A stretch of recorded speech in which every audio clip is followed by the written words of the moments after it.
Nicolas, bonjour. Bonjour. Merci d'être là. Ma première question, c'est qu'est-ce que toi, ça te, qu'est-ce que ça t'évoque quand je te dis éveil de conscience, éveil spirituel? Ouais. Qu'est-ce que ça m'évoque? C'est une vaste question parce que personnellement, moi, je suis en quête de ça. Ce que ça m'évoque, c'est ce que j'ai pu en lire dans les livres, notamment Eckhart Tolle ou Christophe Alain avec sa Kundalini, ou encore Mark O'Byrne avec le fait qu'il soit capable de se décorporer quasiment quand il le veut. Euh, Personnellement, ce que j'arrive à en percevoir maintenant, c'est un état où en fait, ce que je peux définir de moi mentalement et intellectuellement n'existe plus. C'est juste une présence, voilà. C'est le moment où il n'y a plus de moi en tant qu'ego, en tant que personne dans cette vie-là, mais plus une présence qui a à la fois les pieds sur terre et à la fois potentiellement peut être connecté avec le haut. Voilà, c'est ça que ça m'évoque, l'éveil de conscience. Maintenant, dans ma démarche personnelle, c'est vrai que ben voilà, je suis en, en travail sur la clairaudience, la clairvoyance. Je commence à percevoir des pensées qui sont pas les miennes quand je suis en train de faire quelque chose et que je me dis paf, revirement à 180 degrés, il faut que je fasse ça. Là, je sais que ça vient pas de moi. Et pareil, ben, j'essaye de voir l'astral, j'arrive à voir les corps éthériques. Bon, ça, c'est toujours été plus ou moins le cas. Mais voilà, et puis la recherche de décorporation aussi. Ok. Et donc super. Après, de ton côté, quand est-ce que ça a commencé cette prise de conscience différente sur le monde qui t'entoure? Bien, en fait, depuis tout petit, j'ai toujours eu l'impression d'être différent, de me sentir différent, de sentir que j'étais à part. Voilà. D'accord. À l'école maternelle, c'est vrai que je me souviens d'un jeu que je voulais faire. Je voulais qu'on fasse les chiots. En fait, c'est marrant, mais je voulais qu'on soit tous agglutinés les uns sur les autres et à plus bouger. Un peu comme si je voulais retrouver cette unité. Mais ça, c'est venu avec de la réflexion quand j'ai commencé à redécouvrir à découvrir le spirituel après mes 25 ans. Mais comme si je voulais retrouver cette unité perdue quand on bascule dans la dualité matérielle. D'accord. Toujours cette sensation-là, et puis toujours en décalage. Voilà, avec les gens, mes amis diront, voilà, que j'ai toujours eu ce côté un peu fou, un peu à part, quoi. Et t'as des événements marquants depuis ton enfance à aujourd'hui? Marquant, non. Je dirais pas que c'est marquant, c'était plus une forme c'est quelque chose qui était intérieur, qui était latent, qui a grondé, qui a grondé jusqu'à ce que ça pète. En gros, je suis arrivé dans une famille où ben, mes parents n'étaient pas ensemble. Les 2 premières années de ma vie, ben, mon père ne m'a pas reconnu. Il attendait que ma mère le rejoigne pour ça dans le sud. Donc la relation que j'avais avec mon père était un peu une relation d'objectisation. D'accord. Et ça, c'est venu après. Enfin, je l'ai compris plus tard. Et il y a eu beaucoup de colère de discuter, de dire avec mon père sur ça. Et en fait, voilà, il y a toujours eu un contexte familial un peu insécurisant me concernant. Enfin, moi, je l'ai vécu comme ça. Je vivais donc avec ma mère, j'allais en vacances chez mon père. Et à la maison, ben, j'avais un beau-père avec qui ça se passait pas forcément super bien. Ça commençait à bien se passer quand je suis parti de la maison à 18 ans. Et voilà, et donc après, ben, du côté de mon père, seuls les résultats comptaient avec l'école. Moi, j'étais dyslexique, enfin voilà, tout ce que je pouvais faire d'épanouissant à côté, ça ne fonctionnait pas. Et donc voilà, tout le contexte était là pour qu'à 25 ans, il y ait une dépression, une jolie dépression qui D'accord. soit enclenchée. Et c'est là que j'ai reconnecté avec le spirituel. Voilà, l'éducation catholique Donc, classique avec le catéchisme. Quand on arrive au collège avec les guerres de religion, le message colle pas les faits. Donc à partir de là, j'ai tout coupé et j'ai mis tout ce qui était dogmatique. Enfin, je l'ai repoussé, quoi. Je l'ai repoussé, et en fait, c'est à 24 ans, avec la mort de 2 amis d'enfance, et de mon grand-père qui était le parent dont j'étais le plus proche, que là il a fallu que je me repose dans un contexte de qu'est-ce que c'est la vie, qu'est-ce que c'est la mort, quoi. D'accord. Je me Donc réinterroge par il y a rapport à quand ça. même un élément, enfin une période et un moment clé pour toi où Ouais. il y a eu un basculement quand Ouais, même. il y a eu un basculement. Alors c'est pas dans l'enfance, D'accord. ça arrivait plus tard. Malgré ta conscience, ta mini conscience que tu disais Ben en dans fait, l'enfance, dans t'avais la l'enfance, sensation d'être un peu différent de. ouais, un peu différent, mais je pouvais pas l'exprimer. Si tu veux, D'accord. j'étais en suradaptation par rapport à mon monde, parce que j'avais cette blessure d'abandon du côté de ma mère, c'est un peu ce rejet du côté de mon père, donc j'essayais de coller le plus possible, de rentrer le plus possible dans les cases, mais jusqu'à ce que ça explose, quoi. Ouais. À tout point de vue. Ah, et donc à 24 ans, ça explose pour toi. À 24 ans, ça explose. À 25 ans, ben, je commence à avoir un psychologue. Au bout de 2 ans, le psychologue, je comprends qu'il peut plus grand chose pour moi. Et là, il a fallu que j'aille chercher des réponses ailleurs. Voilà, D'accord. et c'est là que ben, j'ai découvert en fait sur Tistria ce qu'étaient les expériences de mort imminente. Mhm. J'ai découvert Serge Boutboul aussi, Mark Auburn, enfin tout. Et voilà, et à partir de là, j'ai cheminé en suivant un peu ce que j'avais à l'intérieur, ce qui me faisait envie. Et puis à partir de 25 ans, donc à partir du moment où j'ai commencé à avoir un psychologue, je me suis vraiment intéressé à ce que c'était le développement personnel et j'ai trouvé des armes là-dedans, donc dans la méditation, dans la programmation neurolinguistique, dans l'auto-hypnose. Et c'est grâce à ça que j'ai commencé à me reconnecter en fait à moi-même. D'accord. Voilà. Et donc, si je me trompe pas, ça fait 5 ans du coup Ouais, ça fait 5 que ans tu es dans cette que je démarche. chemine, ouais. Ouais. Ouais, tu chemines. Du coup, qu'est-ce que tu as changé? Alors, tu m'as parlé de certaines choses que tu as fait. Ouais. T'as Ça mis quoi en place Ça fait 5 ans que je chemine. Ouais, ça fait donc 5 ans en fait dans mon environnement proche, ça n'existe pas tout ce qui est spirituel et ésotérique. D'accord. Ça n'existe pas. Il n'y a personne de ma famille ou de mes amis qui m'en a parlé. Ça a vraiment été une plongée une plongée personnelle en fait. Et c'est intéressant parce que. C'est comme si ça t'avait un peu appelé. Mais c'est ça. Moi j'ai Et puis fait. ça t'a permis, j'ai l'impression, de sortir la tête un peu de l'eau. Ah mais complètement. En fait j'ai fait des études de santé, donc j'ai un diplôme de docteur en pharmacie. D'accord. Et je suis formaté intellectuellement.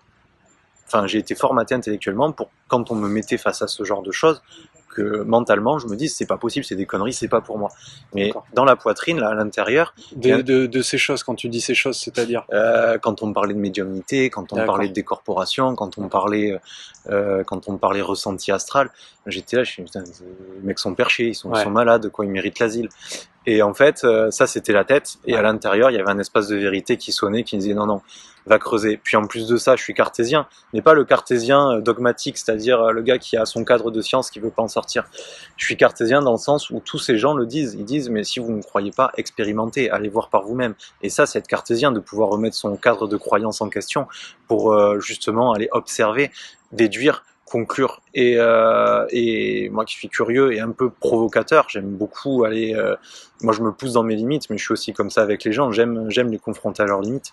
Je suis allé chercher ça en fait. Je suis allé chercher ça parce que c'était en dehors de mon cadre et donc ça m'a attiré. Mais je pense que c'est aussi tout le contexte était là. Je veux dire, personne dans mon entourage en parle.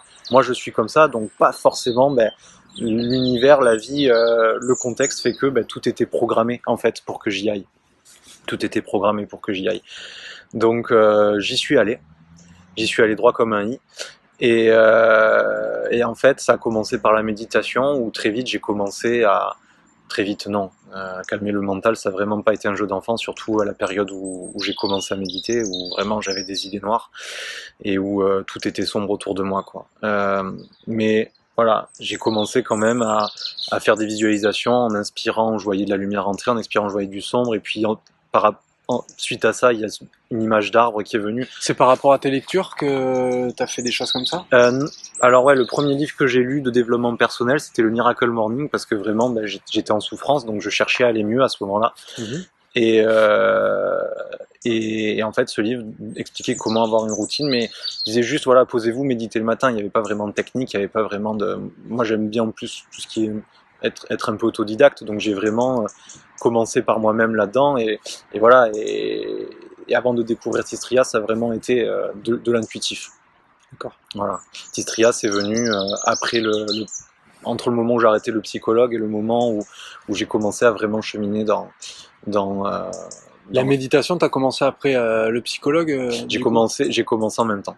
En même temps, Voilà, d'accord. voilà. Donc en fait, mon cheminement a commencé au moment où j'ai commencé à méditer, vraiment. Ok. Voilà. Donc tu as mis en place des méditations régulières tous les jours? Tous les matins. Tous les matins. Tous les Ok. matins, en fait, depuis 5 ans maintenant, tous les matins, je consacre 1 à 2 heures au développement personnel. Ah oui, quand même. Ok. Ah ouais, non, mais j'étais au fond, hein. J'étais au fond du seau. En fait, quand tu dors pas la nuit, T'as eu recours à la médecine? non. En fait, j'ai fait des études de pharmacie, donc je sais ce qu'il y a dans les médicaments, j'ai pas voulu en prendre. Ok. Non, c'est pas que je sais ce qu'il y a dedans, mais bon, enfin vraiment, j'ai ce truc en moi de me dire, mais t'es la solution, quoi. Et puis en plus de ça, si le problème est dans la tête, la solution est dans la tête. Ça sert à rien d'aller prendre un truc extérieur. Alors attention, faut que je pondère mon discours quand même, parce que les médicaments, c'est pas inutile. Quand on franchit une ligne rouge, c'est important de les prendre. Maintenant, moi, voilà, Ouais, tu te sentais c'est la dans ma, force c'est de dans ma, réagir autrement, quoi. exactement, c'est dans ma nature d'être extrême. D'accord. Et donc, même cette ligne rouge franchie, j'aurais pas accepté de les prendre. D'accord. J'ai vu un psychiatre qui voulait me médicamenter. Ouais. Du coup, je l'ai vu qu'une fois. Ouais. Voilà, j'ai continué avec le psychologue. D'accord. Donc t'as enchaîné les méditations régulières. Ouais, méditation, acupuncture aussi pendant un moment, donc Ok. avec un docteur en médecine française qui avait un ordonnancier, mais qui était aussi docteur en médecine chinoise. Puis alors c'était le vrai chinois, hein. Quand je l'ai appelé pour prendre rendez-vous, je comprenais rien, quoi. mais, euh, mais ouais, j'ai fait quelques dizaines de séances chez lui d'acupuncture. Et là, c'est pareil, l'acupuncture, c'était un peu de la magie, quoi. C'était un peu dans mon monde à moi, c'est un peu, ouais, c'est psychosomatique, c'est purement comme on dit, placebo. Et en fait, je me suis dit, comme pour le reste, bah, t'en sais rien. Là, tu t'attaches à tes îlots de connaissances, tu t'attaches à ce que tu connais pour te rassurer, mais quitter, en fait, pour prétendre dire que c'est vrai ou pas. Et j'ai tenu cette démarche de A à Z, notamment quand j'ai commencé à découvrir les réincarnations avec le livre de Lise Bourdeau sur les blessures de l'âme. Pareil, je l'ai refermé, j'ai dit ça c'est des conneries, c'est pas pour moi.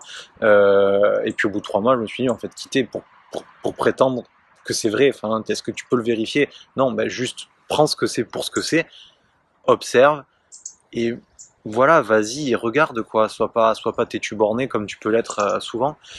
Et en fait, l'acupuncture, très vite, ça m'a réduit les problèmes d'asthme, parce que j'avais de l'asthme, j'avais des migraines. Enfin voilà, j'avais vraiment toute mon âme criait au travers de mon corps, oh, secoue-toi. Et, euh, et il a fallu que j'écoute, parce que, comme je le disais, quand tu dors pas la nuit, j'ai toujours eu des problèmes de sommeil, depuis l'âge de 12 ans, je fais des insomnies. Quand ça fait 6 mois que tu dors moins de 4 heures par nuit, au bout d'un moment, tu te réveilles à 2-3 heures du matin, tu regardes la barre fixe, tu te dis, je prends une ceinture et c'est fini, quoi.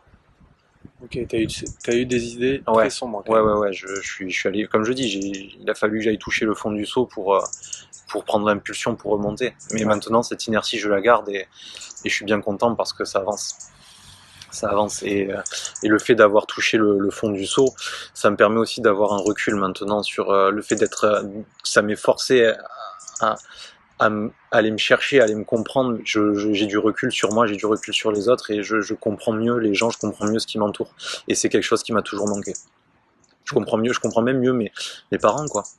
Ouais. Et le fait d'avoir réussi, moi, à me positionner en tant qu'enfant blessé et à me dire, mais là, t'es un enfant blessé. Si t'avais des enfants maintenant, comment tu ferais? Ben, je reproduirais tout pareil. Et c'est là que clac, clac, clac, clac, clac, il y a tout qui s'est mis en place. Je me suis dit, mais en fait, mes parents, ce sont les enfants de leurs parents, qui sont même les enfants de leurs parents. Et quand j'ai réalisé que l'enfance de mon père, j'aurais pas voulu l'avoir, et que lui, tout ce qu'il a fait, il a fait avec le plus d'amour qu'il a pu, avec qui il était à ce moment-là, et avec les moyens qu'il avait, à la fois intellectuel, à la fois émotionnel, je pardonne. Je pardonne parce que l'enfance qu'il a eue, j'aurais pas aimé l'avoir. T'es un peu rentré dans la bienveillance. Le fait de chercher à me comprendre, c'est déjà de la bienveillance envers moi-même. Et forcément, tu agis avec les autres comme tu agis avec toi-même. Donc ce que je me fais à moi, je le fais aux autres. Okay. Et ça, c'est un truc... les gens me disent, ouais, mais c'est égoïste de penser à soi et tout. Je leur dis, mais en fait, c'est le truc le plus altruiste que tu puisses faire. Parce que si t'es pas heureux, tu rayonnes pas du bonheur autour de toi. Et quand tu suis ce qu'il y a au fond de toi, quand tu suis ton truc, c'est là que tu rayonnes et que tu inspires. Et ça, ben, quand tu es dans la suradaptation, tu le perçois pas parce que tu es dans ta peur. T'es pas dans l'amour, tu es dans ta peur. Et quand tu es dans ta peur, ben, tu émanes de la peur et tu nourris de la peur et tu construis de la peur autour de toi. Et c'est ce que, c'est ce qu'en fait, que tu voulais plus. c'est ce qui m'a mené surtout à aller toucher le fond du seau, quoi. Ouais. Voilà. Donc oui, effectivement, j'en veux plus. Effectivement, j'en veux plus. Donc 5 ans de grosses transformations. Puis c'est pas fini. Et qui t'emmène un peu aujourd'hui. Et oui, et qui m'amène un peu à aujourd'hui, en fait. Qui m'amène un tu peu à vas aujourd'hui. nous raconter, du coup, il y a quelques mois, t'es parti dans une aventure un peu hors norme, on va dire, et qui suit ton cheminement depuis 5 ans finalement. Et ouais, c'est ça, c'est qu'en fait, là, ce que je suis en train de faire, moi, je le vois comme un aboutissement, ça aurait pu arriver. Alors les gens voient pas ton visage, mais tu t'es mis à sourire avec un grand sourire, c'est énorme. Ah ouais, mais parce que... Je le précise quand même, parce que c'est énorme. Parce que... Ça te nourrit, quoi. Ah, mais tellement, vas-y. tellement. Mais ce que je suis en train de faire là, moi, c'est comme ça que je le vois. Ça aurait pu arriver plus tôt si je m'étais pris en main ou si je m'étais affirmé plus tôt. Ça aurait pu arriver plus tard, si j'avais laissé traîner le truc, mais ça devait arriver. Donc, ce qui s'est passé, c'est que mon cheminement m'a mené à Paris pour tout un tas de raisons. J'ai voulu aller à Paris, voilà, expérience parisienne. Encore dans mes souffrances de besoin de reconnaissance, envie de faire du théâtre, donc inscription au cours Florent. Je passe un an sur Paris sans faire de théâtre. Et en un an, j'ai le temps de réaliser tout mon besoin de reconnaissance là-dedans. Voilà, les soins en kinésiologie, les stages de Serge Boudboul-Aidant, l'avancée dans le spirituel avec quelques prémonitions, quelques médiumnités. Enfin, il y a quand même des trucs bien frappants qui m'ont... J'ai pas mon cahier pour les raconter là, mais il y a quand même des expériences qui m'ont bien secoué, notamment de décorporation. Voilà, j'arrive au cours Florent et je me dis en fait, mais là j'ai plus besoin de ça, je vais encore me rendre malheureux à faire un truc élitiste. J'ai mes 35 heures semaine plus mes 9 heures de théâtre par semaine, sans compter qu'il faut apprendre les textes. Je dis non, là je retourne au casse-pipe, quoi. Je retourne à la dépression, c'est sûr, donc j'ai arrêté. J'ai fait une semaine, j'ai dit stop, j'ai tout compris. Je suis allé faire du théâtre d'impro parce que c'est ça qui me correspondait, pas de travail à faire à côté, confronté au regard des autres, plus d'assurance au comptoir parce que c'est couillon, mais après c'est de la sérendipité. Ce que tu découvres dans une activité, tu le retranscris. Et moi au théâtre, c'est vrai que le cours sur assumer ce que vous faites, assumer qui vous êtes, quelqu'un qui arrive au comptoir qui me pose une question sur un médicament et que je lui dis je sais pas, et je sais pas. Et je suis plus dans le sachant, qui a son ego de sachant, je sais pas, je vais vérifier, je reviens vers vous. Et ça, c'est quand même une grosse clé. Donc je poursuis quand même, parce que je m'éloigne. Donc je me retrouve à Paris, et donc ce projet des cours Florent, avec le projet de faire du stand-up qui est un peu mort parce que j'ai compris mon besoin de reconnaissance là-dedans, je sens que Paris c'est terminé. Et que du coup il faut passer à la suite, quoi, mais je ne sais pas ce que c'est cette suite. Et en décembre 2000... tu pouvais déjà pratiquer, t'étais déjà praticien pour en pharmacie? Oui, là j'étais pas encore docteur, mais ça faisait déjà 1 an que je travaillais en pharmacie. Ah oui, voilà. Que je travaillais en pharmacie à Paris. Okay. Et oui, parce que quand on a fini la 6e année, on est pharmacien, mais on n'est pas docteur en pharmacie. Okay. Donc on pratique, mais on n'a pas encore toutes les responsabilités. Okay. Et donc je suis à Paris, et en décembre 2019, sur Tistria sort une vidéo de David Luck sur son chemin de Compostelle à lui. Et là, je sens un espace de vérité qui explose dans mon cœur. Et en fait, lui, il est parti sans argent, sans téléphone. Son voyage a duré 2 ans. Et là, je me dis, putain, mais c'est pas mal ça. Donc je fais absolument l'inverse de tout ce que j'ai fait jusqu'à maintenant, c'est-à-dire que j'en parle à personne. Parce que ce qui fait que souvent j'ai eu envie de faire des projets que je les ai jamais fait, c'est qu'en parlant des gens qui me renvoyaient leur négativité, et ben ça me faisait de la négativité à l'intérieur, et en fait je diluais mes intentions à l'extérieur et je les consolidais pas à l'intérieur. Je sais pas si je suis très clair, mais pour moi en tout cas c'est très clair. Donc je l'ai gardé pour moi, et pendant 1, 2, 3 mois en fait j'ai bien vérifié à chaque fois que j'y pensais si j'avais cette même ouverture au niveau du cœur, et à chaque fois que j'y pensais c'était la même envie, la même joie qui s'éveillait à l'intérieur de moi, et je me suis dit ok, c'est ça en fait, le chemin de vie. C'est quand tu sens qu'il y a quelque chose qui te fait grandir à l'intérieur, qui explose à l'intérieur et que tu dois suivre en fait. C'est ça. C'est pas la question de se poser est-ce que je suis dans ma mission ou pas. En fait, c'est juste être. Et ce que tu es, ça émane de toi et ça te guide. Et ce qui te guide et ce qui émane de toi, ça te met en joie. Et si tu suis la joie, ben tu y vas. Après, il faut faire attention à pas basculer dans ce qui te met en joie et qui en fait vient compenser une frustration. C'est pas ça dont je parle. C'est vraiment un truc. Tu sens que ça te fait quelque chose, mais t'as peur presque limite de le faire parce que tu sens que c'est grand. Tu sens que c'est bien. Tu sens que et c'est pas juste un truc que tu fais par compulsivité, c'est vraiment, c'est autre chose.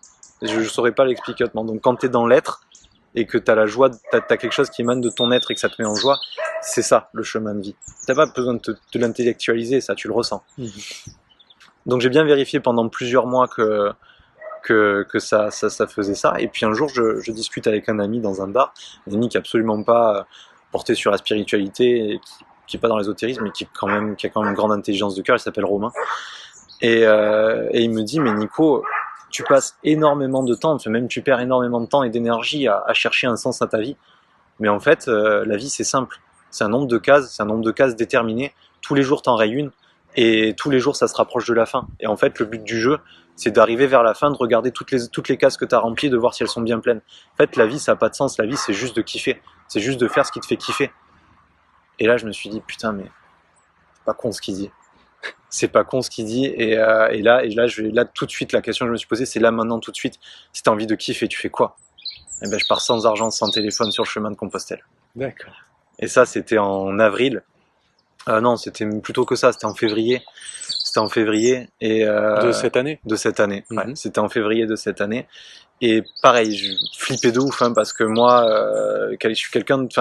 Là, je parais confiant, mais en fait, je suis quelqu'un de très timide à la base. À 9 ans, j'étais incapable d'aller demander les toilettes à un barman dans un bar. Je pouvais pas aller acheter la baguette de pain, c'était pas possible. J'ai peur des gens, quoi. Dans mon métier de pharmacien, c'est facile, les gens viennent vers moi. Mais moi, aller vers les autres, c'était impossible. Donc, lâcher l'argent, lâcher le téléphone pour être obligé d'aller vers les autres, c'est un truc, mais ça me paraissait... En fait, c'est un rêve que j'avais depuis gosse d'aller rencontrer les gens. Mais là, c'était faire quelque chose qui me paraissait impossible de faire. C'est-à-dire que toute ma vie, ce truc d'avoir envie d'aller vers les autres, que ce soit à l'autre bout de la Terre ou que ce soit ici en France, c'était juste pas possible parce que ça me demandait de me dépasser, quoi. Ça me demandait de me dépasser. Et là, à force de développement personnel et de méditation et de construction intérieure, et puis de sortir de ma zone de confort, parce que sortir de ma Lozère pour aller à Paris, déjà ça c'était une sortie extrême de ma zone de confort. Aller faire du théâtre, me confronter au regard des autres, sortir de zone de confort, le regard des femmes, j'en parle même pas, aller prendre des cours de danse, sortir de ma zone de confort. Et en fait, pendant 5 ans, si je reprends David Laroche, la méthode des petits pas, tu fais toujours le petit pas qui te permet d'être fait, c'est-à-dire qui est pas non plus trop gros pour tu te décourages, mais qui te permettent de te dire j'ai fait quelque chose. Et en fait, de petit pas en petit pas, tu chemines, tu avances et tu grandis.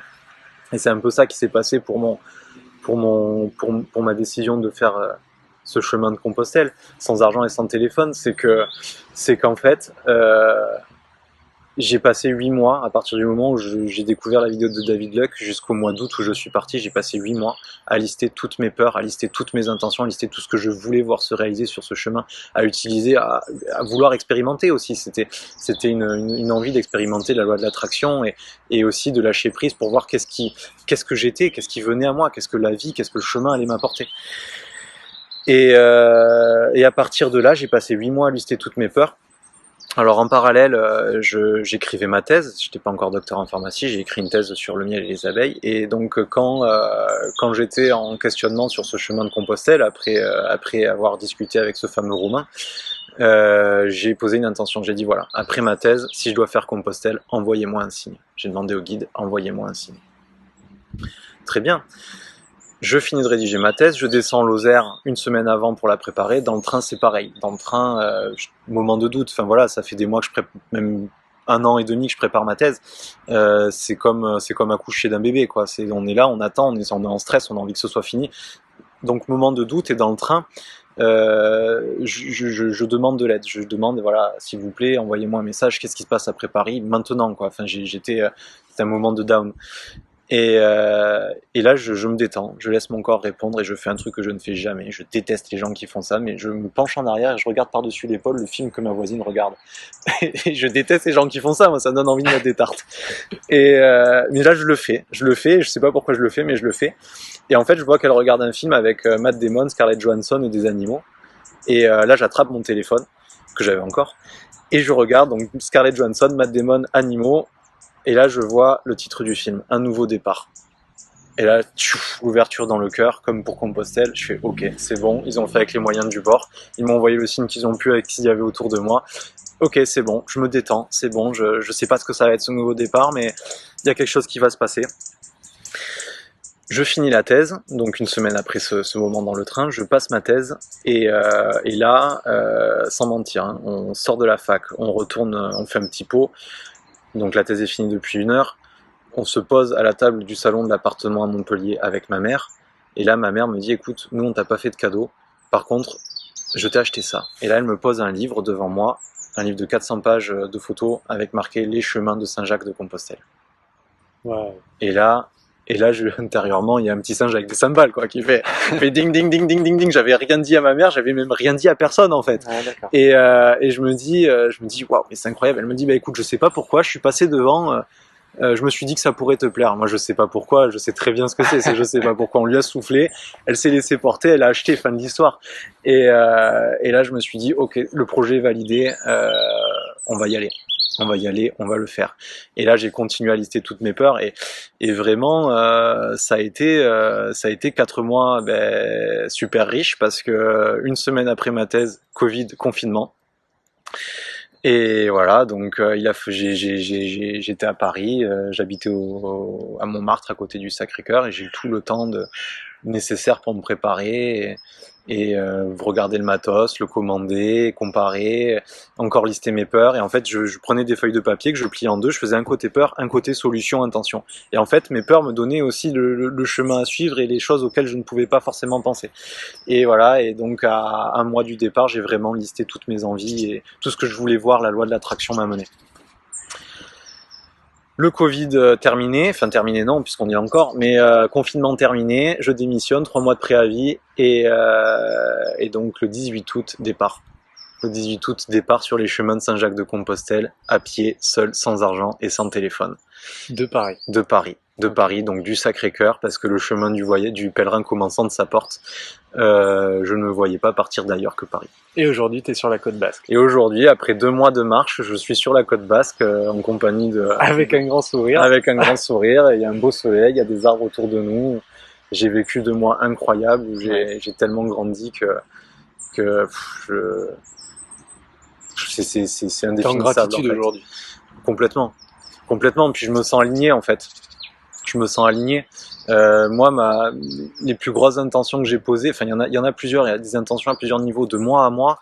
J'ai vraiment posé l'intention de lâcher l'ego, lâcher le confort, lâcher le statut social, lâcher en fait tout ce qui pouvait me définir en tant que personne dans cette vie. Puis c'est un gros doigt que je me suis tiré à moi, de moi à mes attentes, de moi à mes peurs, l'envie de la belle maison, l'envie de tout ça, faut se dire, il y a quand même un moment où tu te dis, je suis prêt à tirer un trait complètement sur tout ça pour aller vivre complètement le dépouillement et la mendicité, quoi. Ouais. Parce que c'est ça, je suis mendiant actuellement. Hein. Si les gens me donnent pas à manger, moi je suis mort. Et donc de mois à mois, vraiment aller chercher ce que je suis, pas qui je suis, mais ce que je suis, cette nature profonde et divine en fait, qui fait qu'on est des êtres spirituels, quoi. Et donc pendant ma marche, je lis Eckhart Tolle, donc le pouvoir de l'instant présent. Je fais des marches méditatives actives en fait, où je coupe le mental. Ça c'est de l'entraînement. Je veux dire, il y a des gens, ils vont entendre ça, ils vont se dire mais on peut pas arrêter de penser. Si, on peut arrêter de penser. Je pense donc je suis, c'est pas vrai. C'est une erreur. C'est une erreur qui perdure et qui nous enfonce dans le mensonge. On peut arrêter de penser, on peut couper le voile des pensées. Et là, on est juste attentif au bruit des oiseaux sans les nommer, à la couleur des arbres sans les nommer, à tout ce qui nous entoure sans le nommer, au ressenti du corps sans le nommer. Et là, il se passe des choses à l'intérieur du corps. Et ces mêmes méditations, je les fais soit assis sans bouger, les yeux ouverts, soit allongé dans le noir, les yeux fermés. Et là, c'est pareil, c'est là qu'il se passe des grosses choses. C'est là qu'il se passe des grosses choses, c'est là qu'il se passe des nettoyages aussi. Je les ressens physiquement maintenant. Voilà, donc ça, c'est ma recherche de moi à moi. Chercher un peu cette nature, qui je suis, en fait, pas ce que j'ai à faire, mais juste ce que mon être m'indique comme chemin, quoi, parce que faut pas confondre le faire et l'être. On a tendance à faire compulsivement pour combler des vides à l'intérieur, mais en fait, quand on est pleinement ancré en soi, on n'a même pas à se poser la question, on se laisse porter par et voilà, et ce chemin de Compostelle, typiquement, c'est ça. Je me sens aligné par rapport aussi aux autres, parce que ma démarche, d'un point de vue développement personnel maintenant, c'est aussi de me prouver que je suis capable de faire quelque chose que j'ai toujours cru impossible de faire. Et là, c'est ça, c'est-à-dire que ça vient casser la croyance qu'il y a des limites, les limites elles sont seulement dans la tête. Là, à l'heure d'aujourd'hui, vraiment, hein, ce truc de partir sans argent, sans téléphone, je sais pas comment je peux exprimer avec des mots à quel point ça me paraissait mais insurmontable. Bien sûr. Et là, le fait d'arriver à faire quelque chose d'insurmontable vient péter toutes les croyances limitantes de je ne suis pas capable. Parce que je suis allé faire le truc ce qui me paraissait le plus dur pour moi. Réussir un concours de pharmacie, me rendre malheureux, limite c'était facile à côté. Je l'ai fait par reproduction sociale, je l'ai fait par peur, je l'ai fait parce que j'étais sur des rails pour ça. Papa médecin, maman pharmacien, surtout que papa c'était fais ce que tu veux de ta vie du moment que tu fais médecine. Voilà, j'étais sur des rails pour ça. Donc me prouver à moi-même que je suis capable de faire quelque chose d'insurmontable et montrer aux autres que c'est possible. Je m'en fous de ce que les autres vont dire, que c'est bien, que c'est incroyable, que c'est courageux. Ça, de moi à moi, je suis ok avec ça. Par contre, leur montrer que sortir de sa zone de confort, on tire de grosses récompenses de ça, et que ce qui paraît impossible finalement ne l'est pas, ça c'est le message que j'ai envie de passer de moi aux autres. Et d'ailleurs, quand les gens me donnent à manger, au début j'ai eu un gros problème avec ça à Chartres. À Chartres, j'avais plus de nourriture, j'avais pas de sous, et j'avais plus envie de toquer aux portes. Et parce que j'avais l'impression de prendre aux autres, tu vois, ce côté déranger. Exactement, de déranger.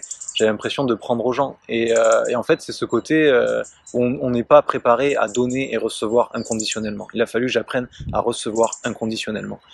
Et en fait, je me suis dit, c'est pas tant inconditionnel que ça. Enfin, si, c'est inconditionnel ce que je reçois matériellement parce que j'ai rien à donner en échange. Mais le partage, il est ailleurs. Moi, j'arrive avec mon intention, ma bienveillance, le message d'espoir, le message de courage. Surtout dans ce contexte de Covid. Enfin, moi, ça me paraît tellement loin parce que je suis déconnecté de tout, mais je pense que pour des gens, ça l'est pas du tout. Enfin, dans ce contexte de Covid, il y a ça aussi. Je suis là, je vais à l'encontre de tout. Toujours ce côté provoque, quoi. Et en fait, ce que les gens me donnent, ce que les gens nourrissent quand ils me donnent à manger, c'est ce propre espoir et ce propre courage qu'ils ont envie de voir en eux. Et si tu veux, maintenant, quand je toque à une porte, je suis plus en train de réfléchir à est-ce que je suis en train de prendre aux gens ou pas. Non, je suis juste un être qui va rencontrer un autre être et avec qui va se passer du partage. Tu es dans le partage, complètement. C'est le mot que j'avais. C'est du partage. Simplement. Et donc ça, c'est la relation que j'ai aussi avec les gens, c'est-à-dire porter ça de porte à porte, de ville en ville. Et il y a des gens avec qui j'ai juste discuté 20 minutes qui m'ont dit merci. Oui. Et ça c'est la plus grande des récompenses. Oui. Quand j'ai ma mère au téléphone qui me dit écoute Nico, déjà je pensais pas que c'était possible. Et ensuite, avant j'aurais jamais ouvert la porte à un inconnu, maintenant je me pose la question, putain qu'est-ce que ça fait bouger les lignes quoi. C'est sûr. Et ça c'est mon intention de moi aux autres. Voilà. Et du coup, avec toute cette expérience que tu as acquérie aujourd'hui, qu'est-ce que tu aurais envie de partager comme message à tous les gens qui sont en train de commencer leur éveil ou qui sont pas encore éveillés mais quand même qui se posent des questions, comment les aider entre guillemets à franchir ces caps et à avancer et à s'éveiller. Faites-vous confiance. Faites-vous confiance. Je saurais pas comment le synthétiser mieux que ça. Ça vous paraît bizarre, ça vous paraît saugrenu, mais ça vous attire. Allez vers ce qui vous attire, on s'en fout de ce que pensent les autres, même foutez-vous de ce que vous pensez de vous-même. Faites ce que vous avez envie de faire. Ça c'est un truc, moi je me souviens, j'étais, c'est concret, hein. J'étais lycéen et j'écoutais du punk rock, tu vois. Et en fait, j'écoutais du punk rock, du coup comme j'écoutais du rock, je pouvais pas aimer le rap. Puis en fait j'écoutais des musiques de rap, je me disais mais en fait j'aime bien ça. Et je suis un garçon, et en fait j'écoutais bien les musiques, j'aimais bien les musiques girly. Et au bout d'un moment je me suis dit putain mais en fait ça j'aime bien, j'ai beau penser ce que je veux que ça fait tata, ça fait efféminé, ça fait... Putain en fait ça j'aime bien, donc je vais écouter ça, je vais écouter du Taylor Swift, je vais écouter du Kylie Minogue ou j'en sais rien. Et non, en fait, faut suivre ce qui fait envie, même si ça vous paraît bizarre à vous, c'est pas grave. Si ça vous paraît bizarre à vous, même j'ai envie de dire, vous êtes sur la bonne piste. Suivez la peur comme une boussole. Tout ce qui vous fait peur, tant qu'il n'y a pas de danger physique, c'est qu'il faut y aller, c'est qu'il y a une zone erronée à nettoyer. Ok. Voilà. Et j'aimerais aussi rendre à César ce qui est à César. Ce cheminement de Compostelle sans argent et sans téléphone, je dois aussi beaucoup à Nuit et Culotté, à l'émission Nuit et Culotté que j'ai découvert en arrivant sur Paris. Et je sais pas s'ils entendront cette émission un jour, cette podcast un jour, mais j'aimerais dire un grand merci à Moods et Nance pour ce qu'ils font, parce que pendant 2 ans je les ai regardés à la télé en me disant un jour je ferai comme eux. Ça c'est très fort en programmation neurolinguistique aussi, voir une situation qui fait peur mais mettre du positif dessus et se dire j'en suis capable. Voilà, s'ils n'avaient pas fait cette émission de télé, peut-être que j'aurais jamais fait mon chemin de Compostelle. Ok, super. Bon, mais écoute, merci à toi. Mais merci à toi, merci beaucoup.